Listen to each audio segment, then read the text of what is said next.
Good morning, class ninth. I'm with you again with a very beautiful story, The Lost Child. A child goes to a fair with his parents. He asks for many things, toys, sweets, but his parents do not provide him. They don't buy him. But sometime later, somebody else provides him all these things, but he refuses. Why? What happens? We will see in the story. Let's start the story. It was the festival of spring.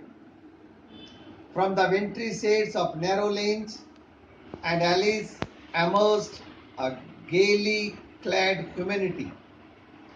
Some walked, some rode on horses, others sat, being carried in bamboo and bullock carts. One little boy ran between his father's legs, brimming over with life and laughter.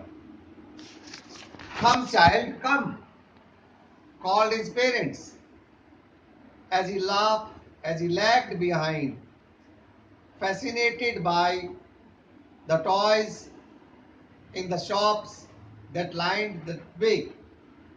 He hurried towards his parents, his feet obedient to their call, his eyes still lingering on the receding toys. As he came to where they had stopped to wait for him, he could not suppress the desire of his heart, even though he well knew the old, cold stare of refusal in their eyes. So the boy wants toys, he is left behind. The parents call him, come boy, come. And when he reaches there, where the parents were waiting, he again asks for the toys.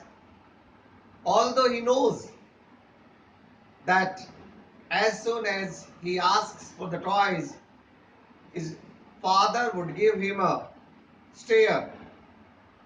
He would refuse.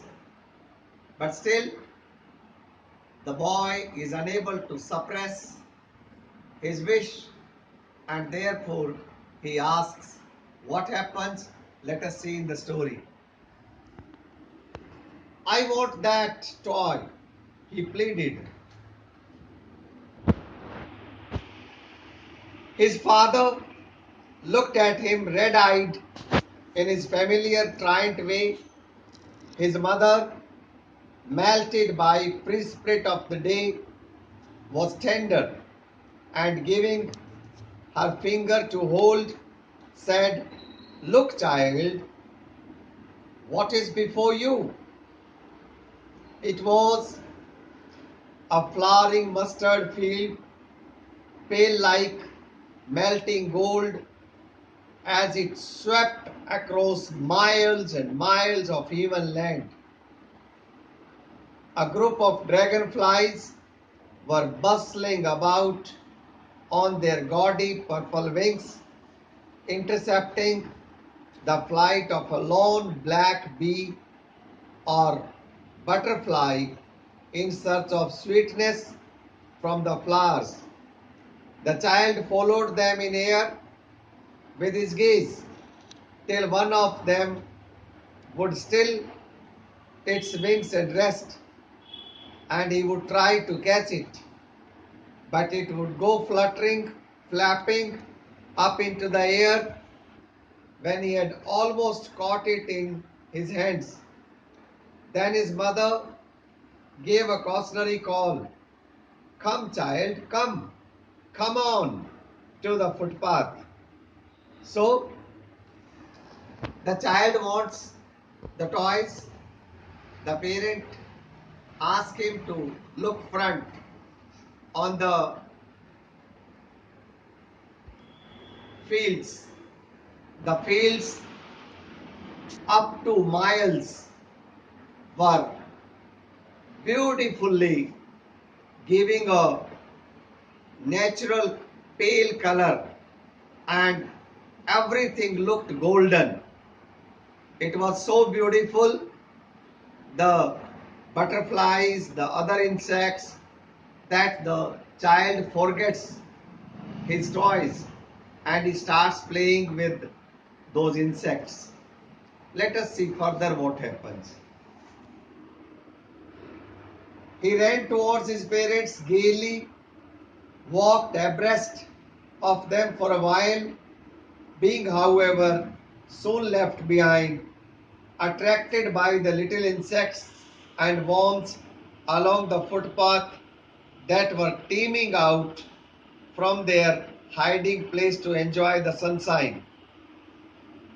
Come, child, come, his parents called from the shade of a grove where they had seated themselves on the edge of a well. He ran towards them. A shower of young flowers fell upon the child as he entered the grove, and forgetting his parents, he began to gather the raining petals in his hands.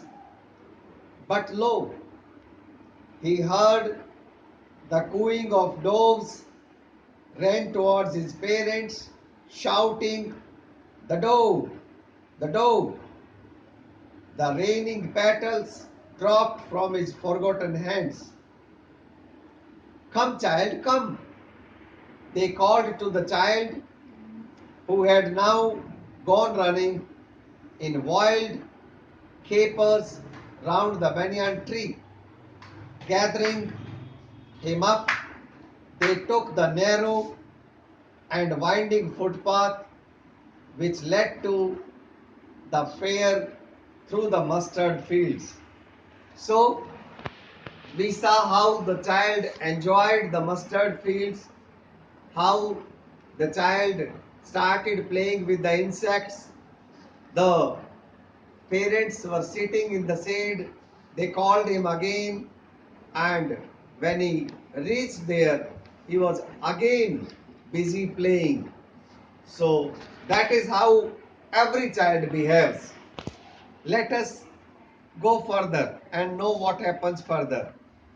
As they neared the village, the child could see many other footpaths full of throngs, coverings to the whirlpool of fire, and felt at once repelled and fascinated by the confusion of the world he was entering. So the child has entered the fair, and having entered the fair, what happens further, we will see in the next video. Till then, I'll be sending you the exercises. You need to watch this video twice and then read the text once. Solve the exercises which I send you. Then I'll send you the second video. Thanks for joining.